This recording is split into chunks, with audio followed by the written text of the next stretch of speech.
Hi everyone, I'm Bill Harrell and welcome to our program. For the next 30 minutes, we'll be talking with David Alexander. He's a candidate for Sheriff of Escambia County. And David, thanks so much for being with us. Thank you, Billy. Did a program back in April and we talked about a lot of things, talked about your background, your education, your experience on the Pensacola Police Department and that type of thing, even COVID-19. Yes. But today is a different day, and Yes, we're taping this program on June 11th, and I want to ask you a really broad question. How would you describe what's happening in our country today? Well, Billy, I believe right now, when you look at the national scene, it's a scene of turmoil. America is seeing a lot of things being discussed, brought to the front, and it's a movement of transformation. Policing, as we know it today, is being transformed in many ways, and it's a challenge of each and every one involved to have these open discussions, because there has obviously been a loss of legitimacy in some ways with policing. There's been a loss of a lack of accountability, and people across the board feel like they've been let down. And I believe they're concerned, not really having coming off of COVID-19, because we're still dealing with our COVID crisis, but now to have that compounded by issues of whether we are safe and are we handling things the way we should be handled. I think it has America's attention. I think we have gotten to a point where there's been an acknowledgement that there are some things that are definitely wrong and need to be addressed. So on the news nightly, we're seeing a lot of images, a lot of things happening and that type of thing. You know, how can these issues be resolved? You know, people have complaints, people have concerns, people are wanting things done. How do you resolve those things? Well, first of all, we're going to have to find some way to restore legitimacy in law enforcement. We're going to have to do that through open dialogue and what is going to boil down to whether we're addressing crime in neighborhoods or we're addressing the poor relationship that exists between law enforcement and their neighbors. We're going to have to really work hard to build these relationships where people really see us as a legitimate a part of the community and a legitimate part of sustaining life. So it's going to take open dialogue, and I believe that's something that is taking place right now, but we got to move to action. It's time to take action. So there's so many issues out there that are being looked at, and a lot of them are on a national level. So how do you approach this from a local level? You know, why is it so important to kind of have the local lead, so to speak? Well, because a lot of times you can be focused on the national level of issues, and usually they're going to be looking at policies and even at some point funding and how do we fund this and how we fund that. But really the change we're looking for begins at the local level. It begins in communities all over this country, and certainly our community is in a very important position now to actually lead the way to the discussions that will lead to some resolutions as to how we get out of this. Now, at the local level, have you been to any of the situations where people gathered and that type of thing? Have you been around those people? You know. Yes, and I've actually had conversations with citizens and perspectives all over Escambia County. I've had the chance to talk to our younger generations, which are going to be down by the bridge, Graffiti Bridge. I've been all up in Walnut Hill and Century. I've talked to people out in Perdido, as well as Pensacola Beach and the west side of town. These concerns that everyone have bring us to the point where we have to work together.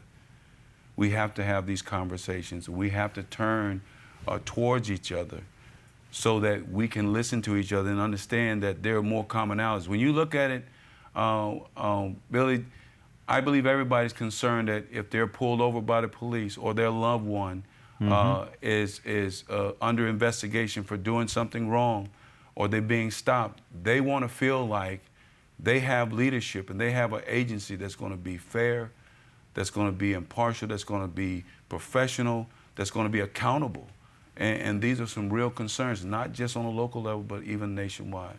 And starting at the local level, if you can get that right, maybe it grows into the national level, right? Is that a thought of yours? Yeah. Absolutely. Yeah. Absolutely. And how do you feel? I bet can some place like Escambia County set an example, for others to follow?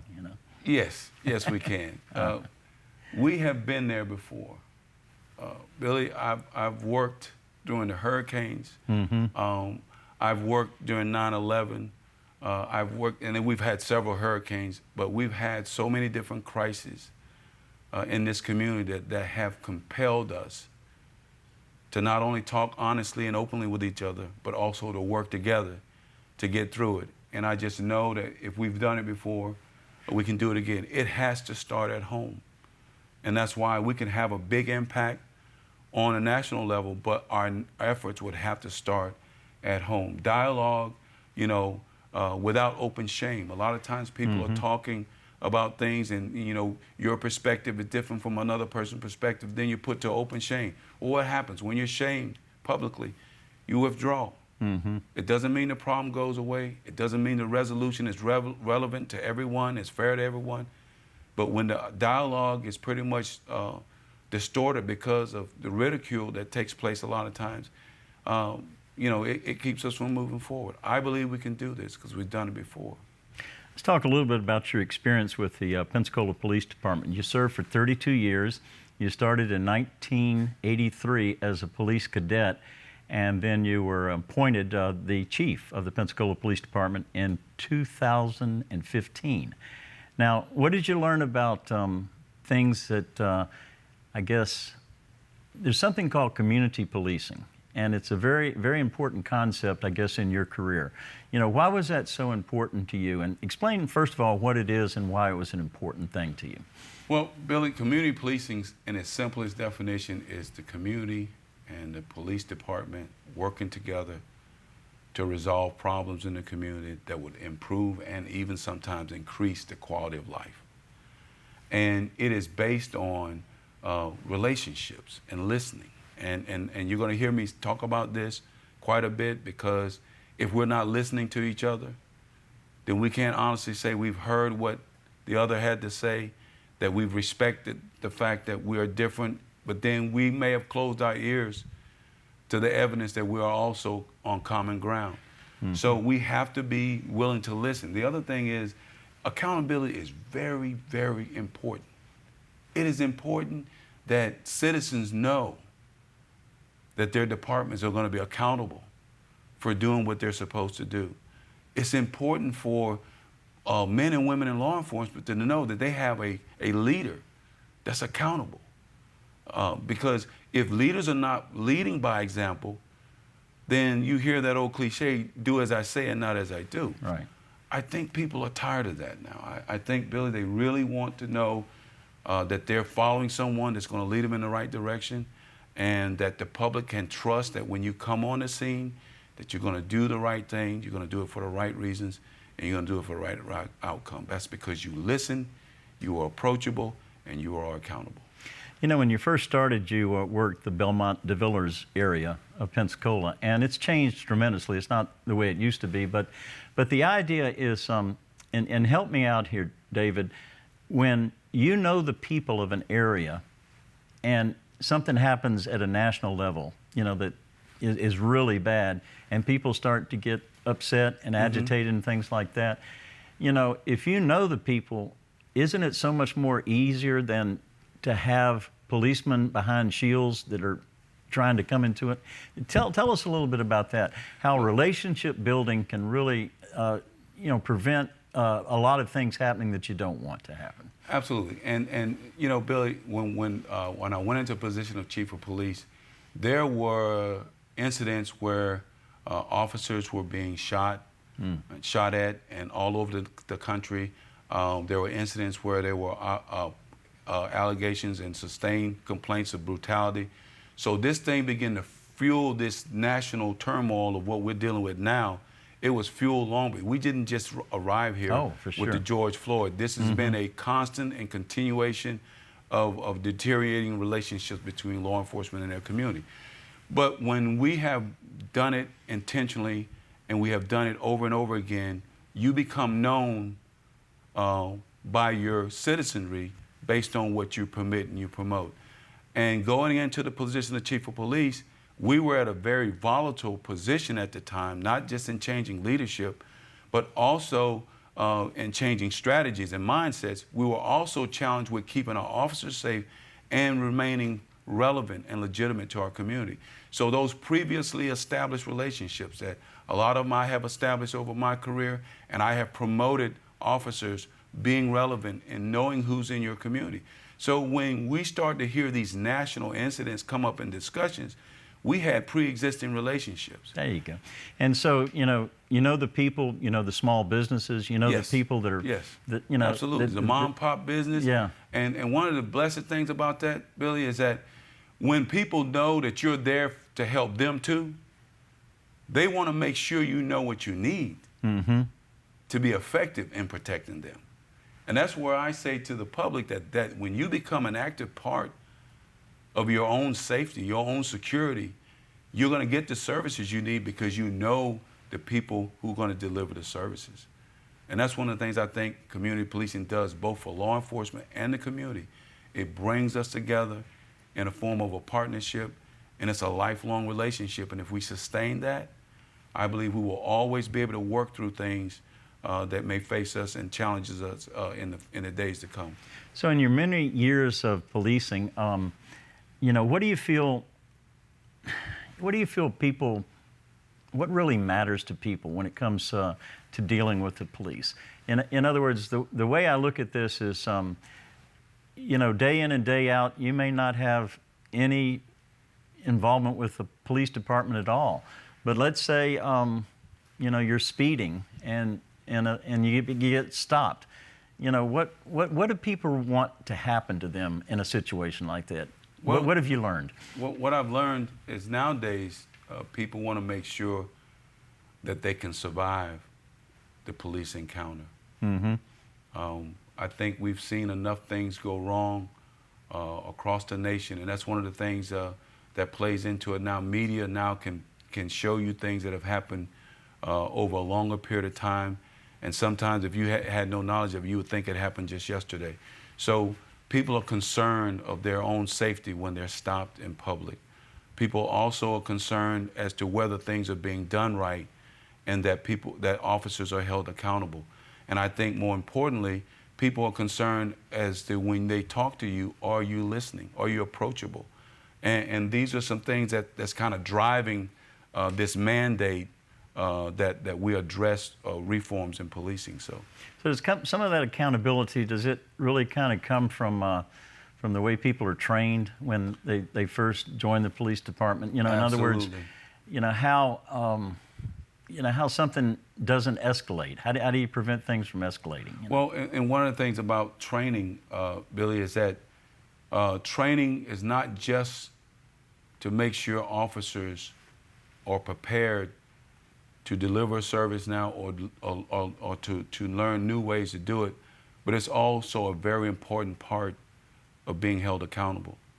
When you know you've been trained correctly, then it's only reasonable that you can be expected to perform this task correctly. So it also is a liability piece, because at the end of the day, there's certain things the public needs to be reassured that when an officer comes out on the street, that they have the capacity, they have the competency level to hold that kind of power. Do you understand? Being a police officer is a position of an enormous amount of power, and it requires you to be a trusted individual to carry that kind of power.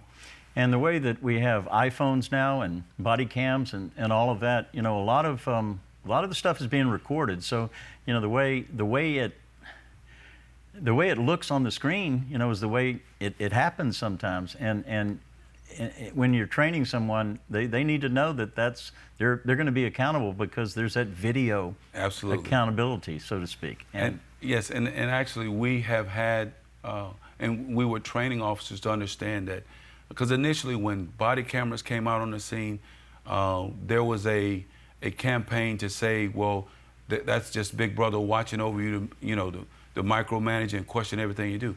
But that was a safety mechanism as well. We want our officers safe when they do their job. So it created basically a dual advantage, both to the police officers and keeping them safe and giving an accurate account of what happened, but it also a benefit to the public so that they have an account of what happened and that officers are being held accountable. So it goes both ways. It's a win-win. And I think when we talk in communities, people support that. So I want to talk about you being the chief of the Pensacola Police Department. A big responsibility. What are some of the things you learned that will make you a good sheriff? That continuous learning and personnel development is everything. Because when you stop learning as a leader, you stop leading. And when officers are not trained and developed to lead in the future, that can be devastating to an organization. It's almost like a mom and pop organization that never planned for the change in the business environment, and then one day the way they do business is totally obsolete and the business die. So what we have to do, we have to get out of the political echo chambers, because they can bound you, they can have you stuck in a time warp where, yes, you have issues that need to be addressed, but you're in your time warp and you just can't see a way out. Professionalism actually gives opportunity for agencies to grow, law enforcement officers to grow, and a community opportunity to grow along with you. So I believe that training and development is very important, because it's a way that we can make sure that our officers are learning new ways to do things, or how to do things better than we did before. And my record, Billy, really backs that up. I come from a background using technology, wisdom, and knowledge in a way that it moves us forward. And that's one thing I can tell you we accomplished at the Pensacola Police Department, is that we were able to move forward in the 21st century with a level of confidence that we're treating our citizens right, and our citizens have a confidence in us that we're going to do it right. And when we did that consistently, we were always able to work through problems, no matter what they were. I want to talk about recruiting, because that is so important. If you're sheriff of Escambia County, how will you approach recruitment? How will you bring new people on board and make sure you've got the right folks in the right positions? Well, one of the things, Billy, is we have to make sure that we're sending the right message about our organization. A lot of times organizations say we're reaching out to the community to recruit, but it's the message. Is the organization really set up to reach out in that capacity? So you have to look at ways to make sure you're relevant to the field of recruitment that you're trying to reach.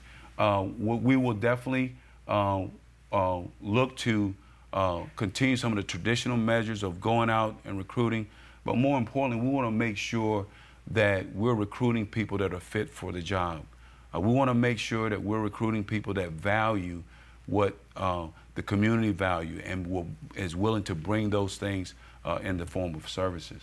How do you do that? How do you know somebody's ready to be a police officer? And you mentioned earlier, it's a tremendous amount of responsibility. It is a power thing. You're in a position, you're protecting people from other people. How do you know the right personality for law enforcement? Well, and one of the things is that it's just like on any resume, you may meet the requirements. It may be an impressive resume, but there are some mindsets, some skill levels in terms of personal skills. How do you relate to other people? You have to understand the diversity of your community and what kind of challenge that's going to present you in your job. So the screening process for hiring officers has to be looked at and has to be taken seriously. And my platform is professionalism over politics. My background is in human resource management. I've actually been able to successfully use the components that are used to examine different parts of an organization's function to make sure we're sending the right message, because we're wanting to recruit certain people that's going to bring certain skill levels for this company to be successful. Yeah, let's talk about, we've talked about your education and other programs, but you have a master's degree in human resource management. Yes. So that's right up your alley then, if we're looking at recruitment, right? Exactly. Yeah. So you have to make sure you're sending the right message, a realistic message, because you may attract people who are questionable as to whether they even have the mindset, the temperament. I have the greatest amount of respect for officers who have actually gone through all of the screening process and actually began or have finished the training, and they come in one day, I appreciate everything, but this job is not cut out for me. And I have because that person has my respect, because you can have a lot of nice guys. You can have a lot of people that look the part, from physical appearance to resumes. But when it comes down to doing the part, that's where the rubber meets the road. That's where you have to really have it in you to do it, and to do it right, and do it for the right reasons. All right. So we're hearing the term defund the police. You know, what does that mean to you in this context? Well, having heard the discussions across the nation, it's a very hot topic. And when I discuss this, I have to make sure, number one, I understand, have some knowledge or understanding where the person may be coming from that's talking about this. When you're talking about our youth, you're talking about different other groups in our voting public that's going to cash in on this. But I think as I listen to all the different conversations, we're talking about the transformation, the transforming of policing as we once knew it into what we need it to be today. And I think that's what the overall discussion when you talk about defunding. And I think they're looking at ways to take what may have not been traditionally funded by law enforcement and now make it a part of your funding process, or taking shifting funds from different areas of law enforcement into areas that traditionally have not been funded. One of the things I found out is that as we grow and progress into this 21st century, there are going to be new expertises that officers are going to need from other fields. You never would have thought that the opioid epidemic would increase the need for officers to have a more in-depth knowledge about the medical field. And that's what it did with the mental health field. And I'm quite sure with the way things are going now, it's going to even increase the need for officers to know the sociology part. So when you're sheriff, you know, you have to look at this movement about defunding the police, and you know, you have to be able to, you know, make. In other words, the idea is, I guess the extreme is to eliminate police departments altogether. Right, and I think that, Bill, I think that's a bad idea to eliminate it. But we definitely don't want to get into who's right and who's wrong. I think there are some legitimate concerns from all parts of this spectrum, and that's why when we start talking about transforming the agency, you need somebody who brings a balanced approach to the table, and that's going to champion what's best for everybody and not go from one extreme end to the other. Wanted to talk a little bit about something called intentional policing strategies, and I don't know what that means. You know, it's a nice phrase, but what does that mean? And in your career, how has that helped you establish your bearings? Actually, intentional policing strategies is a technique to build your legitimacy with people. When people understand that you're there for them, you're listening to them, and you're helping them resolve problems and conflicts that otherwise will be difficult to achieve a quality of life, then they're going to help you. And that's one of the things throughout my career I can tell you, especially down at Belmont de Villiers. I remember one man told me that the Belmont de Villiers could not be changed. And so, Billy, we went into Belmont de Villiers, we sat down, we listened to people, we heard their concerns. We had to deal with the younger generation, which they felt like the older generation didn't understand them nor respect them. So we had to take all of those different perspectives and bring it into a holistic strategy that included everybody. Not alienate anybody, but included everybody, and then start implementing these solutions. And you saw crime go down. And when you ride through Belmont de Villiers today, and I told the officers, I said, in the future, ride through Belmont de Villiers and look at the accomplishments, and you can see yourself in your hard work and the results of it. And I think that's what we can do for Escambia County as me being the sheriff. Down to about a couple of minutes here, and I wanted to make sure in your campaign material you have three things: safety, security, and service. Tell us what those mean to you, starting with safety. Well, safety, everyone wants to feel safe, Billy, whether you're in the schools, whether you're in your homes, your neighborhoods, whether you're in the business, your place of worship, you want to feel safe. We have a military community that wants to know that their relatives, their loved ones, when they're away and deployed, they are safe. So we want to make sure there's a sense of safety that's coming from our sheriff department as a service to the public, and that they have the confidence that you'll be there and you'll do the right things and you'll do it for the right reasons. And as far as security? Security is that we all want to feel secure, not just as a country, but as a community. And one of the things that gives us security as individuals when we know we got the right coverage, we got the right insurance policy, and having a good quality sheriff department is that blessed assurance of security that we're all going to be safe because we got a department that's on our side and that's working with us. And then finally, service. Services is to be able to access services, whether it's getting information as to where I can get resources or access resources, or as simple as getting a complaint of a quality of life issue actually addressed and heard by a law enforcement officer, having a report taken, and knowing that no matter what side of town you're on, or what your socioeconomic status may be, or even what your race or ethnicity may be, you can call your sheriff department and they're going to get service no matter where they are and no matter where they live. And that's what really matters to people. And that's what really matters to people. Yeah, they want service. You said that earlier. Yes. That's what they want, service. They want the service. Professional, they want respect, and that type of thing. That's right. We're about to wrap this up. What do people not know about David Alexander? What's one thing? You know, I really believe, and out of all the questions you've asked me, Billy, this has to be the toughest one of them all. Mm-hmm. But I want people to know that David Alexander, no matter how courageous or brave or hardworking you think he is, David Alexander is a human being. I've lived in Escambia County as a young black male growing up in law enforcement. I've raised my family. I know what it's like to work midnight shifts.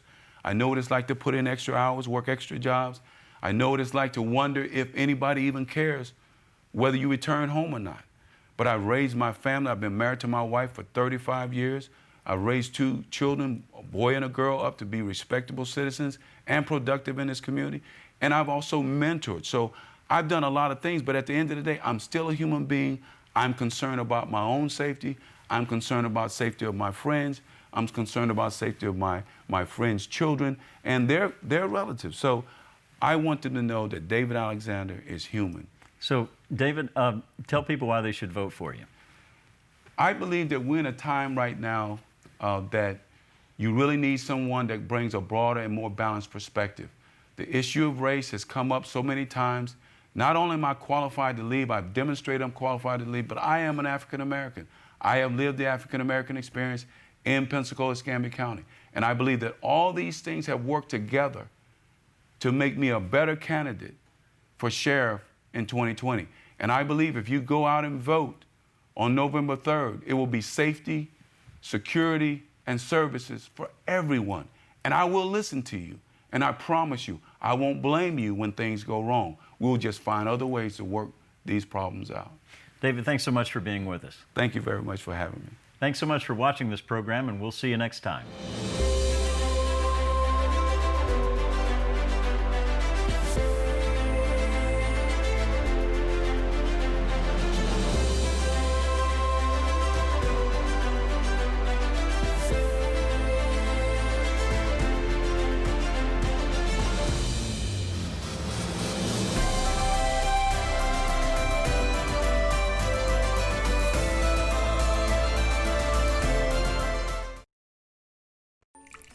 I just remembered it's election day. Are you going to vote? I don't know. I don't think I'll have time today. Millions of eligible voters in America never make it to the polls or even register to vote.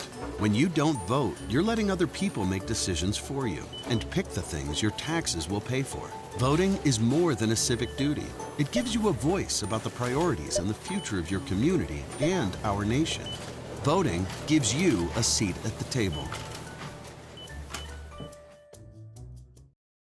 Who's most at risk for coronavirus? People over 65, people with underlying medical conditions like heart disease, chronic lung disease, asthma, diabetes, people undergoing cancer treatment, and people with weakened immune systems. What should you do if you or a loved one is at higher risk? Avoid close contact with people, avoid crowds, stay home if you can, wash your hands frequently. Learn more ways to protect yourself and others at coronavirus.gov.